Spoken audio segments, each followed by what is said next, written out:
A coalition of anti-Assad nations have declared the Syrian rebels the de facto government of Syria during a meeting in Morocco today.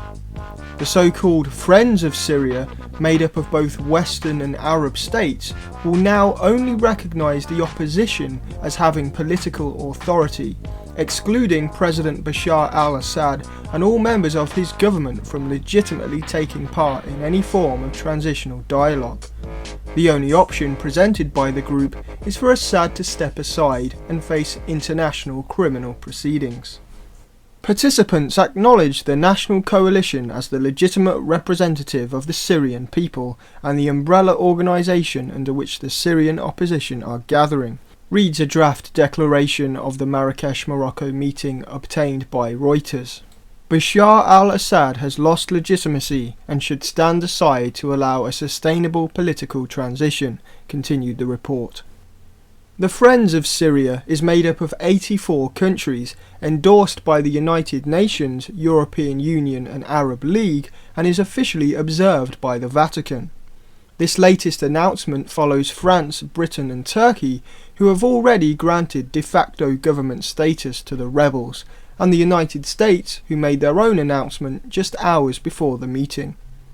Russia, Iran and China have not pledged support for the Friends of Syria, taking the stance that the conflict is a civil war with atrocities committed by both sides and significant civilian supporters on both sides as well.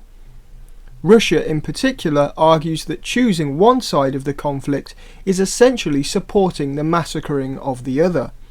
Solely recognising the rebels is unacceptable, said Russian Foreign Minister Sergei Lavrov. The United States has decided to place all its bets on an armed victory of the Syrian National Coalition, instead of seeking an inter-Syrian dialogue, he continued.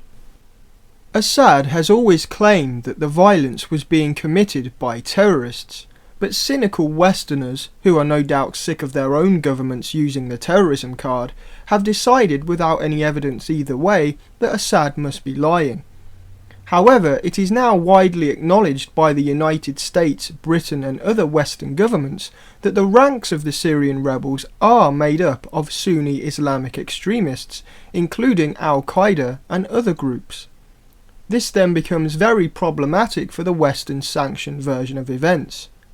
In officially recognising the rebels, they are in fact directly supporting the very terrorists they claim to be fighting in other parts of the world. While talking heads in the mainstream media try to brush this doublethink aside by claiming the CIA are on the borders ensuring weapons reach the right hands, the admission that the CIA are on the borders completely nullifies the myth that the Friends of Syria countries have not yet decided to arm the rebels.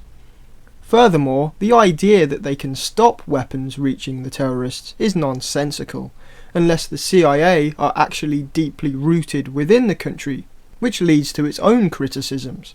In an attempt at window dressing their involvement, the United States have in fact revealed their hypocrisies and complicity in fomenting the bloodshed.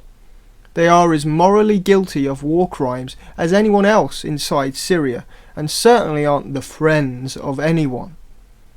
Syria is headed in the same direction as Libya, to be fragmented and ruled by factions of armed fundamentalist nutjobs, far cry from the democratic revolution envisaged by left-wing war enablers.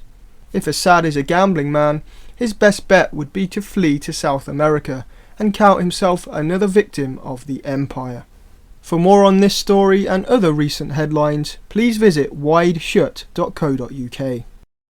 If you found the preceding information valuable, please consider buying a DVD or making a small donation of your choosing. Go to wideshut.co.uk/donate. That's wideshut.co.uk/donate. You are the resistance.